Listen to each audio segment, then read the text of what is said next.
baffe omukungubazi omukulu n'abakulembeze bannaffe bonna bakitaffe mu Katonda ne bannaddiini bonna abenjo n'abakungubazi mwenna bakadde baffe mwenna mu bitiibwa byammwe kitalo nnyo. Nze Joseph Kawuki Minisita omubeezi owa gavumenti ez'ebitundu avunaanyizibwa kulambula kwa Ssaabasajja Kabaka n'ensonga z'ebweru wa Buganda. Irize mbanjulireyo abantu babiri Kasujju Jingo Mark Kaberenge namba 2 mwami wa Kabaka w'essaza lino,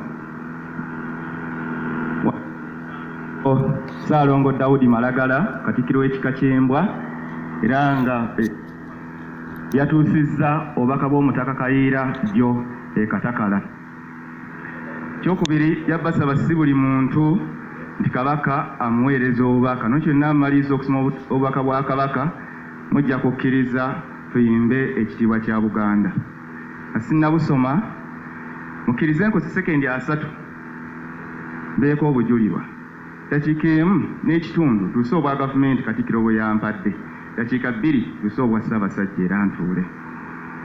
Kusooka obujulirwa bwe ngenda okuwa bukwata ku butonde bw'ensi boogedde bingi. Nali wano Kano Kasirye kano Meja Jeno Kasirye abadde mukadde wange ate mukwano gwange. Nannyimiriza ano ne mukyala wa nannengeza emitala eri naŋŋamba nti ekinkaabya kiri wano. Bw'otunula emitala kati olengera Kitongo naŋŋamba alwanira yensonga lwaki osobola okulengera eri yatuyimirizaawo. Ekyokubiri nkolera Mityana. Nali ssentebe w'abayizi ab'Emakerera abava Embende kiseera ekyo nga Jeno nga ye ssentebe wa disitulikiti. Tufuna ekirooto eky'okutandika essomero eno. Tebakigamba nga agamba ebintu bizibu. Jeno yaŋŋamba ti ebintu byangu mujje mutandike. Bwe namubuuza ku kya ssente yankwata n'andeeta wano waaliwo endagguzi yali alima. Naŋŋamba olaba faamu eno yenna tiye singa nabuuzanga ssente zenteekamu sandikikoze. Obujulirwa mbumaze nokyokutandikamu musa Jeno ebirowoozo bye n'amaanyi ge kuliko ensonga. Bino Katikkiro bye yantumye bifunzizza olw'obudde. Ekisooka Jeno Kasirye Gwanga abadde ayagala nnyo Ssaabasajja Kabaka n'Obwakabaka era tamuliddeemu lukwe n'omulundi n'ogumu. Naŋŋamba nti awadde ekyokulabirako ekirungi nti omuntu asobola okuweereza mu gavumenti n'aweereza mu magye naye n'asigala era ku miramwa egy'okuzza Buganda ku ntikko. Ekyokubiri aŋŋambye nti Jeno Kasirye Gwanga abadde ategeerekeka era nga munywevu ku byakkiririzaamu nga tusobola kugamba nti kino ng'avaayo mu bulambulukufu.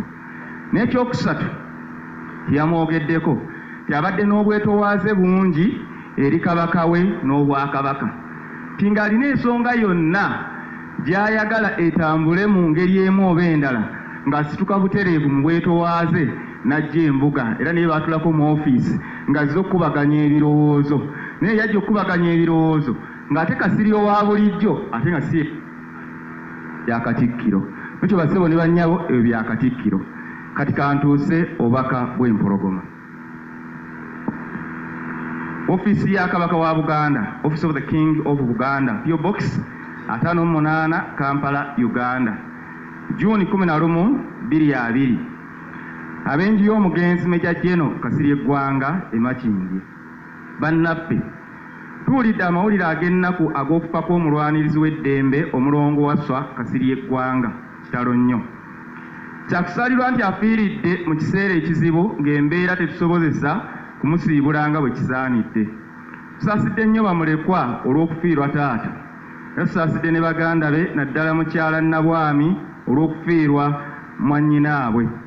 Mu ngeri y'emu tukubagiza abenji y'omugenzi Kasedde Mukasa olw'okufiirwa kojjaabwe. Twegatta ku ggwanga lyonna okukungubagira omuntu amaze ekiseera ekiwanvu ng'alwanira eddembe ly'obuntu mu nsi ye wamu n'obutonde bw'ensi. Era tumwebaza kubanga afuddeyo nnyo okukulaakulanya abavubuka mu Buganda.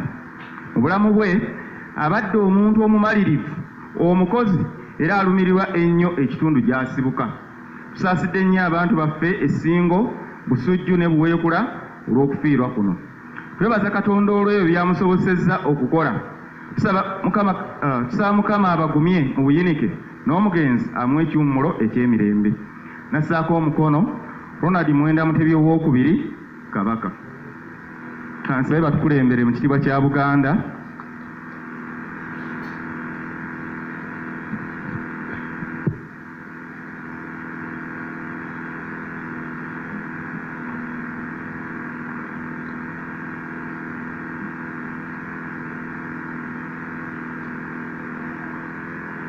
Bazira ennyo abatusooka, balwana nnyo mu ntalo, ne balyagala nnyo eggwanga lyaffe, naffe tulyagalenga.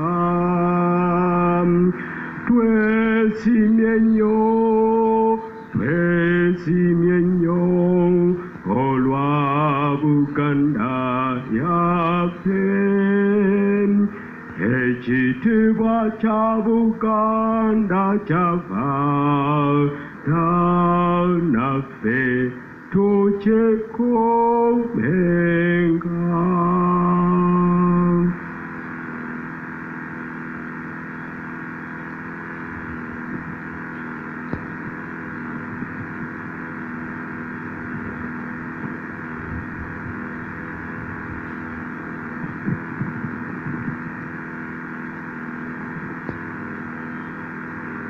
Bakungubazi bannaffe,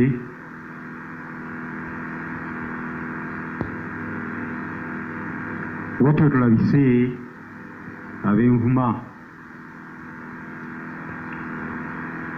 mutusonyiwe nnyo nnyini abatasobodde kufuna mukisa kwogera, naye nga bwe twabategeezezza tugezaako kubeera scientific.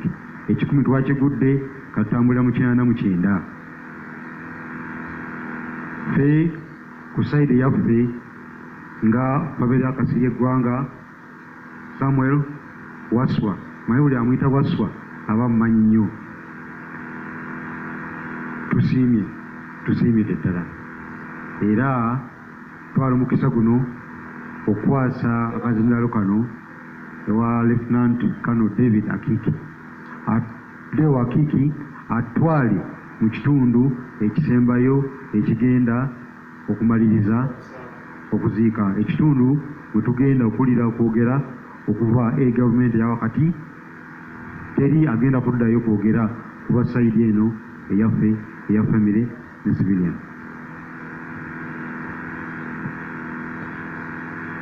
Thank you very much, Coims. Honorable Minister, honorable members of Parliament present, general officers present, and all mourners.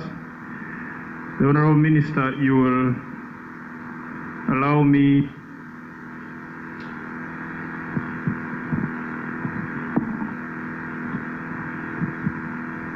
to invite only a representative, the Special Presidential Advisor, Madam Grace Cavallo, who has a message of Honorable Esther Ambayo, the Minister of the Presidency, to deliver it very briefly.